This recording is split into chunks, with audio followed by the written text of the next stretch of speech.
Hello there, welcome to the course. 3 ways to calculate loan payments. In this course, I will show you how to calculate loan payments, and I will show you 3 different ways to do it. I'll walk you through a lot of examples, step by step, and I'll show you everything from A to Z. The 3 methods we are going to discuss in this course and all the example calculations will be for loans that are based on constant payments and constant interest rate. The goal in this course is that at the end of it, you will be able to perform the calculations accurately, confidently, and with ease.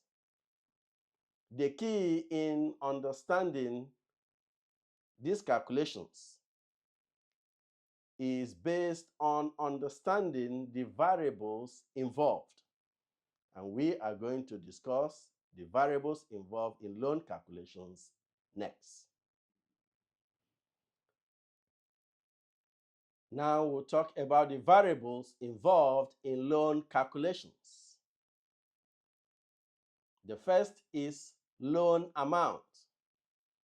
This is the amount the lender gives to the borrower to finance a purchase. In home loans, for example, if the borrower puts down $50,000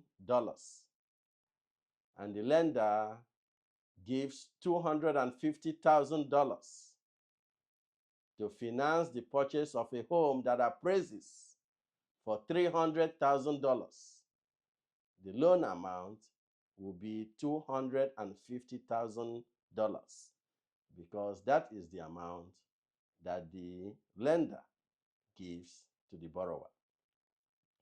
The next variable involved in loan calculation is the term of the loan.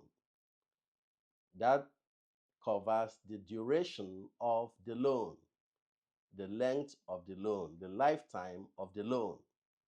For example, 30 years, 15 years, 10 years. For auto loans, for example, it could be 5 years, 6 years. So 6 years, 5 years will be the term of the loan. And the next variable involved in loan calculation is interest rate. What is interest? Interest is the amount of money the lender gets from lending money. And interest is the cost of borrowing money to the borrower. Interest rate is a measure of how much of the amount, the original amount of the loan, is the interest. A measure of the original amount of the loan paid as interest is captured by interest rate. Now, interest rate is usually expressed in percent. You hear 5%, 6%, 6.25%, 7%, 7.5%, etc.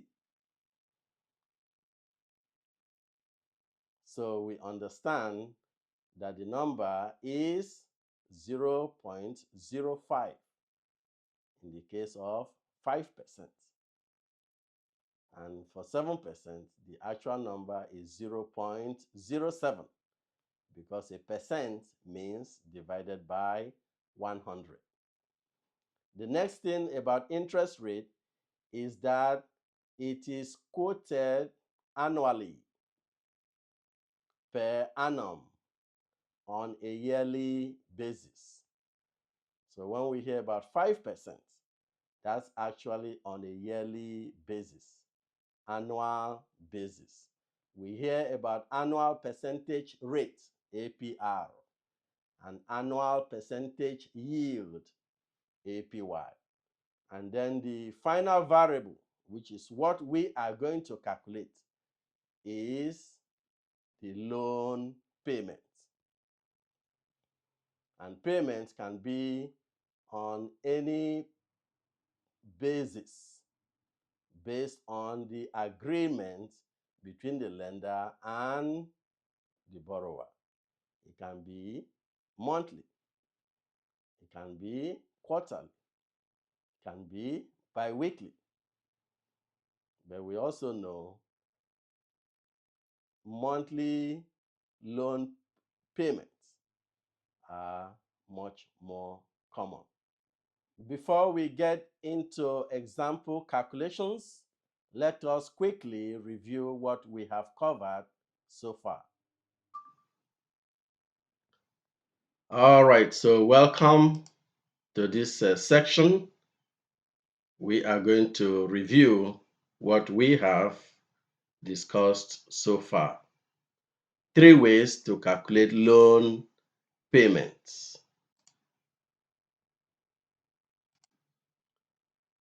We have stated that all the example calculations and the methods which we are going to cover in this course will be for loans that are based on constant payments and constant interest rate.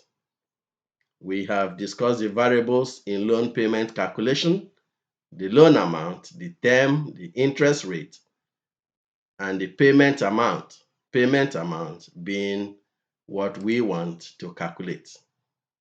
The loan amount is sometimes called principal. It is the amount of money given to the borrower by the lender. And then the term is the length of time or duration of the loan, the life of the loan. And now interest rate, we can define interest rate as a measure of how much of the original amount, the loan amount, is paid as interest. We stated that it is usually quoted in percent, example 5%, 6%, 6.5%, etc. And we understand percent to mean divided by 100. And we also stated that interest rate is usually quoted on a yearly basis. Interest rate is annually, per annum. We hear things like annual percentage rate, APR, annual percentage yield, APY, etc. And then the payment amount for the loan, this is what we want to calculate.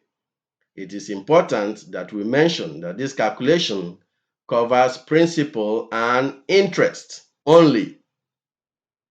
The payment, which we are going to calculate in this course, will cover principal and interest only.